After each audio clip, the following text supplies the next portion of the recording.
Welcome to the Awakening Women podcast. I'm your host, Leanne Oaten, and for almost a decade, I have been a transformation coach and therapist. This podcast is all about lifting the veil of consciousness and awakening to the truth. It is also about helping you to raise the bar in all areas of your life and relationships by starting with you. If you're ready to take back your personal power and reclaim your life, you have come to the right place. I'm so glad that you're here, so let's get started with today's episode. This is a quickie part 2 to the previous episode of if one of your biggest fears of leaving and starting your exit plan is because you're going to lose time with your children or child or children, and that you're going to lose them 50% of the time to the other parent. A lot of these personalities, and we're talking about narcissistic personalities and personality disorders, abusers, controllers, they will shout from the rooftops how you're not getting the children and how they're going to have 50% half the time or full custody. Some of them even go that far. And so that is an intimidation tactic that will work for some women, because that is oftentimes like our highest value is our children, right? So we want what's best for them. We know the other parent, what they're capable of, and we don't want to lose our children to the other parent for our own reasons, but also for the best interest of the child. We know that that parent isn't always the best, healthiest interest of the child. And so when I'm coaching women, this is often a very big, huge, overwhelming piece of the puzzle of getting out of a relationship like this. I did a poll on my Instagram account. If you're not already following me, head over to Awakening Women Official and join our community over there. But I did a poll in my Instagram story asking if you've left the relationship and your ex fought for 50-50 custody, or they originally threatened that, or that was where you were afraid it was going. Did they end up with 50-50 parenting time? And the results are yes, 35%, and no, 65%. And this sort of backs up my theory, my observation, that they often either don't follow through in actually having that parenting time. So even if it's in a parenting agreement, they will often not have them on their days. They'll be out of town, they'll be this, they'll be that. Everything will be coming up that you're the one that's going to have to fill in those gaps.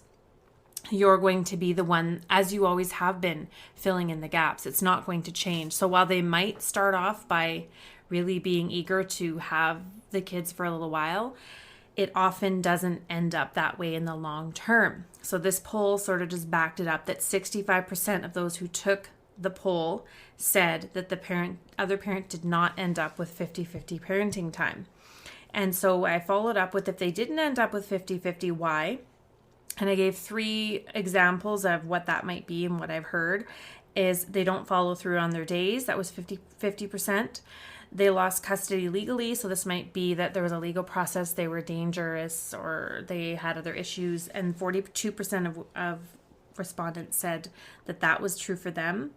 And then 8% was they don't take the kids as ordered by the court. So 50% of them who took the poll said they don't follow through on their days. This is what ends up happening. This is what's happened in the relationship. If you look at the relationship as a whole, it's always been you filling in the gaps, right? So that is not going to change. And this happens over time. So it will be, for various reasons, it will be that they get a new person in their life. So suddenly that's the focus. Then they are not having an awareness that the kids might not want to be plopped into another person's orbit right away, to have this new person there all the time, every day, day in and day out, for every single thing that they do together when they have their kids, that this new person is just there hanging around every day. They're not going to like that, especially teenagers. They're not going to really love that. And so they may start to not want to go there, or the other parent is focusing more on that relationship than building with their children. A lot of them can look as though they start a whole new family and completely discard the family that they originated from. And this is very true with a lot of women. I've worked with so many women.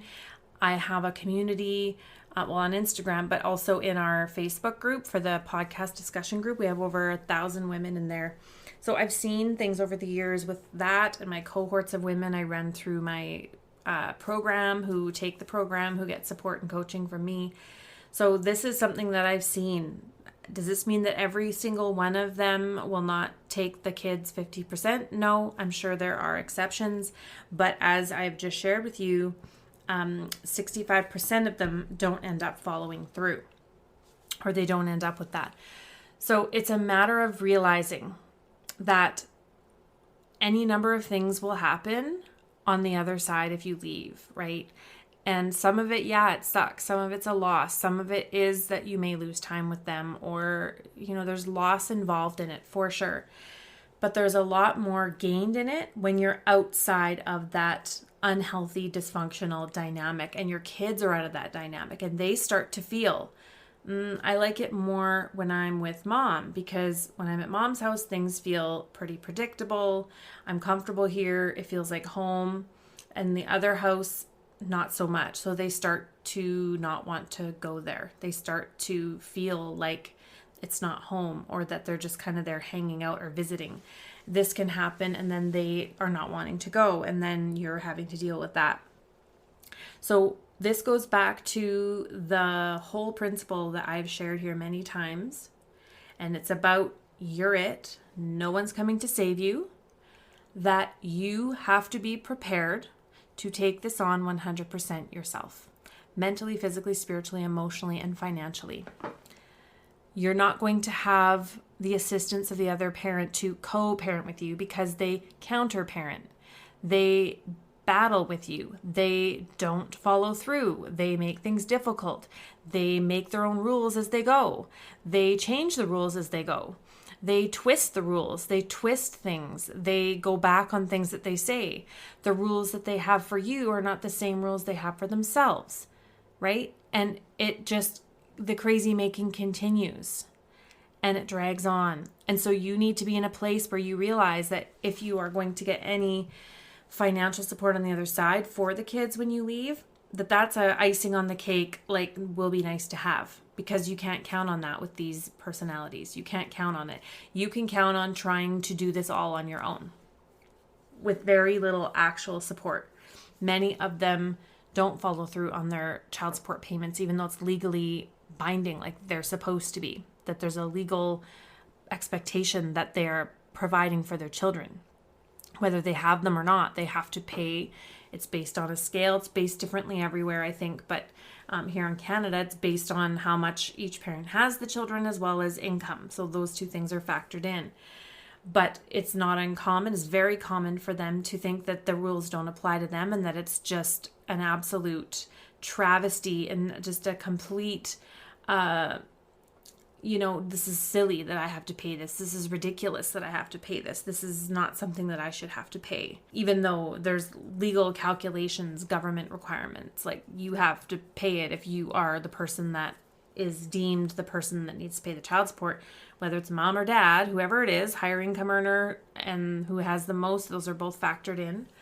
But it's legally binding, like you have to pay it.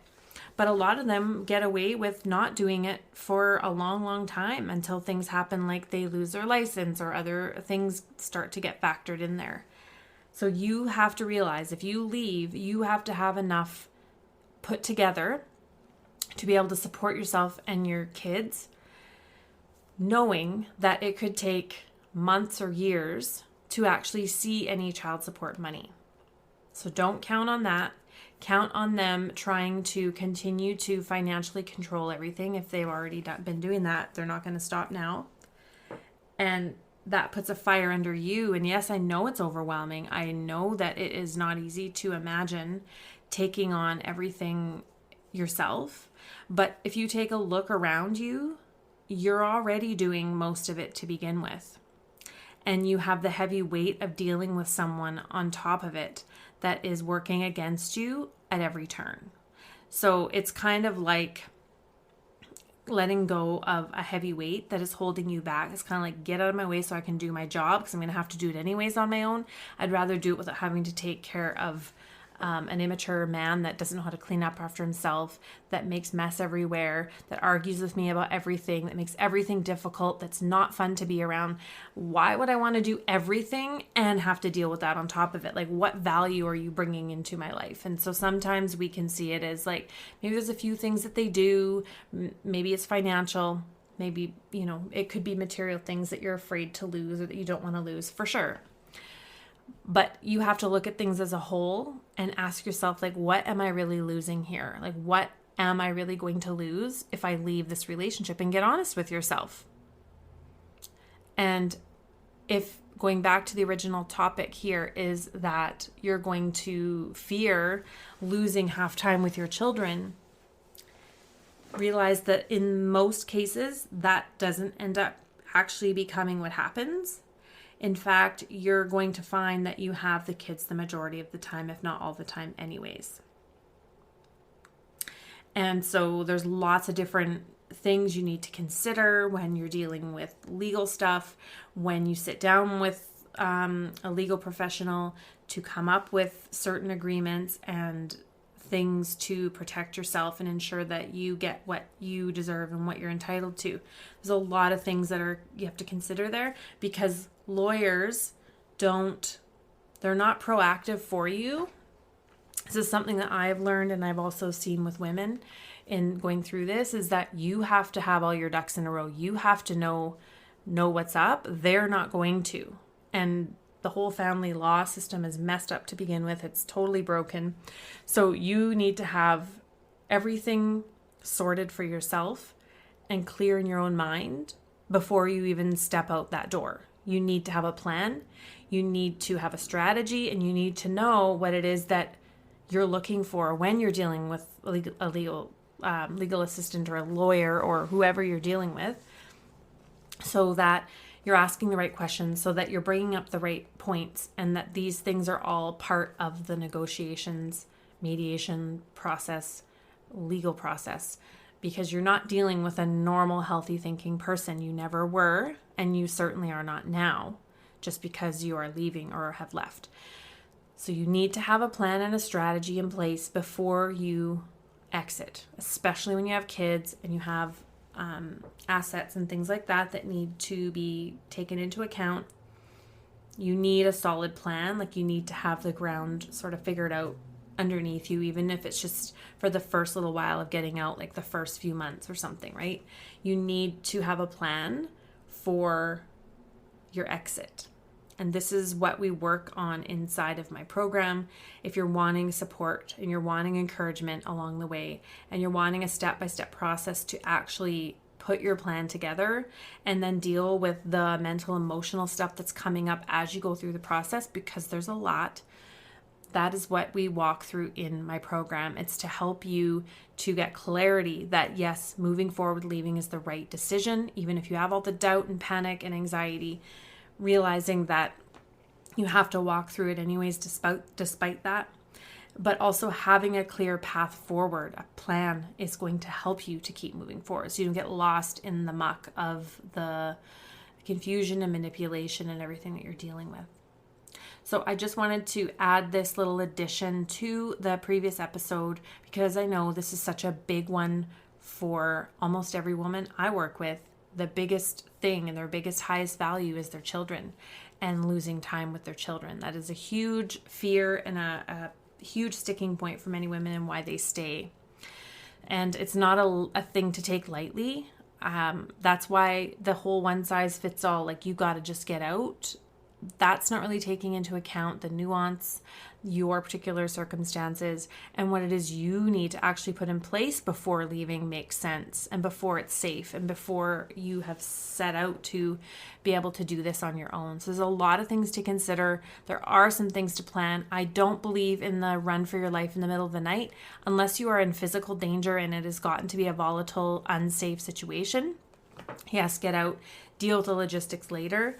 But even then, sometimes the running and making those moves without having a plan first it can backfire, and unfortunately it can have some pretty serious consequences, which I've seen with women when they don't have a full solid plan and they're just wanting to get out, and for all intents and purposes, like wanting to get out for a reason. But it is important to have some kind of a solid plan in place for how you're going to take care of yourself and how you're going to take care of your children on the other side. So if you're wanting that help and that support and that guidance to figure all of that out and get that sorted, make sure that you are on the wait list. I'll put the link in the show notes for the next cohort. So if you're on that wait list, you'll be emailed as soon as we open up. I will be sending out some emails coming up in the next little bit with some tips and some mindset shifts for you around some of these pieces that are keeping you stuck, and up to leading up until the enrollment period opens again. So just make sure that you're on the wait list and you won't miss out. If you happen to click that link and it leads you to the registration page, or you see a link here that's for registration, then that just means that we have the active enrollment period going. This is where it's kind of hard when it's podcasts, because I don't know when you're listening to it. So sometimes the links will be old and not working. So in that case, if you're listening to this a little ways down, you're wondering, is the program open for enrollment? Can I join? You can always come over to my Instagram account and click on my bio link, because everything there is always up to date, and you'll be able to see what programs I'm running or other ways that you can work with me there as well. So just that little side note is important, because like I said, these episodes, you could be listening to them a few months later down the road, right? So that is a really good place to be, and as well as on my email list. All right, so I hope that this has been a little bit helpful to, push you, nudge you toward making some steps, taking some steps toward looking at leaving, even just being open and realizing that this is very likely where it's going to end up, and more time is not going to change that reality. It's just, the clock is ticking, right? But that the advice to just leave isn't always the best advice. You have to assess your situation individually, as far as what are some things you need to address? What are some things you need to plan for? What are the things you need to consider? What are the things you need to start doing now? That's what you need to have in place, because that's going to help empower you to keep moving forward. Thanks so much for tuning into this episode of the Awakening Women podcast. If you love this show and it has served you and helped you on your journey, please take a moment right now and leave a rating and review in iTunes and Spotify. If you'd like more daily content, videos, and inspiration, come on over and join me at Awakening Women Support Official over on Instagram, where we can connect and you can continue your transformation and growth journey. And I'll see you online. Take care.